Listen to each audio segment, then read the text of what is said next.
Hello, my name is Andrew Johannes, and I am the economics prep teacher here at LT. I'm going to walk you through kind of what to expect so that you know what your son or daughter will experience during this class. I'm going to share my screen with you and walk you through kind of a PowerPoint as we go along. So this is my 10th year here at LT. It's my 17th year teaching. I teach economics and world history at both campuses. I am also the sponsor for Model UN. If you ever need to contact me, my email is right there on the screen that I can usually get back to you as quickly as I can.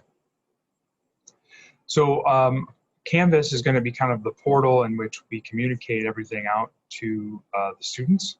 So each week I will post a weekly schedule. In this schedule they can see the day, whether it's a lion day or blue or gold day.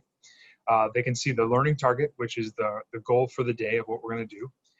And then I also then have links to chapter notes, assignments, quizzes, any of that will be able to be accessed through this page, through this chart right here. I also then put the homework for the week, and so they have access to that in this chart, and those links then will take them directly to that. So this class is basically to develop a basic understanding of economics. We will cover both micro and macro. And so students are going to do kind of two things, right? So we're going to learn the basic concepts, and then we're going to try to apply those concepts as well. The units are as follows. We have 7. The first unit is 3 chapters. It's Intro to Economics. Kind of get them to think about the economy in general. Unit 2 is Supply and Demand. That's kind of what everybody thinks about. Unit 3 is Market and Business Structures, which is tied into the supply and demand, but just kind of more of a understanding what type of markets there are and what type of businesses are. The 4th is Investing, in which we'll do a project where they buy stocks and we'll invest. Then we talk about more kind of a larger scale and economic indicators, GDP, unemployment, inflation, and what those mean. The next unit is Fiscal and Monetary Policy. So we talk about where a government or central banks can look at these economic indicators and how they can influence the economy. And then finally, we'll look at international trade and economic development.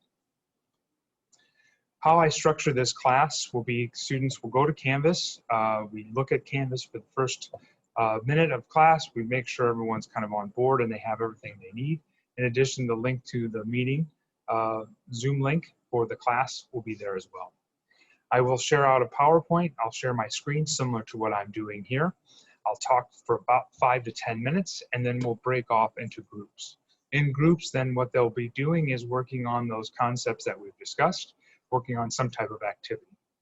I can monitor that activity by either going into the groups, or I also have a Google Doc that I share with the students, and they type their answers as they discuss with their group members.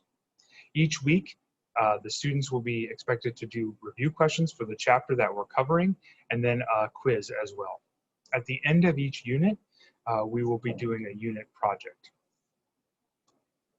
So there'll be 3 types of assessments. First is homework. Homework is designed to allow them to kind of practice their skills, develop their better understanding of the material. It's similar to a quiz, but it's written. It's not multiple choice. Quizzes, there'll be a quiz for each chapter that we cover. And so we're planning to cover a chapter a week, roughly, and then there'll be a week off with projects. And so the quizzes will be somewhere between 15 to 20 questions, and it'll be all multiple choice. I also will allow retakes on those quizzes. The last part is going to be projects, and so the project is, the goal of these projects are to apply what we've learned in that unit to real-world situations, and so that they're looking at that this economics is actually very applicable to the modern world. Grades. I use the grading scale of LT. It's all based on points, so that's still kind of how it goes. The breakdown is 80-20. So 80% of the grade will be quizzes and projects. So quizzes represent 50% of the grade, and then projects represent the other 50. So of that 80%, half is quizzes, half is projects, and then there'll be a semester final. Now, this might be different in the sense that since we're online, the school might change that where the final might be a little bit different. Also, LT has implemented the following grading practices. So there is no extra credit. M's will be put in place for something that is missing. Attendance does not impact grade. There is no group grades.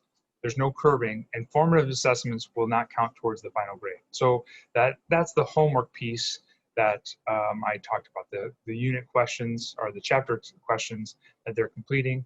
I will give them a grade on that, but it's not going to count toward their final grade. Finally, this class is unique in the sense that it can be taken for credit, no credit.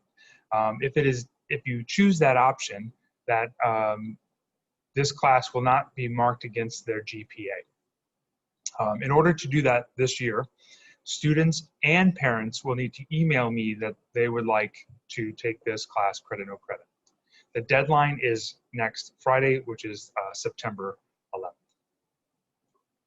So finally, I just want to say thank you for your support and for your supporting your students. This is not an ideal year.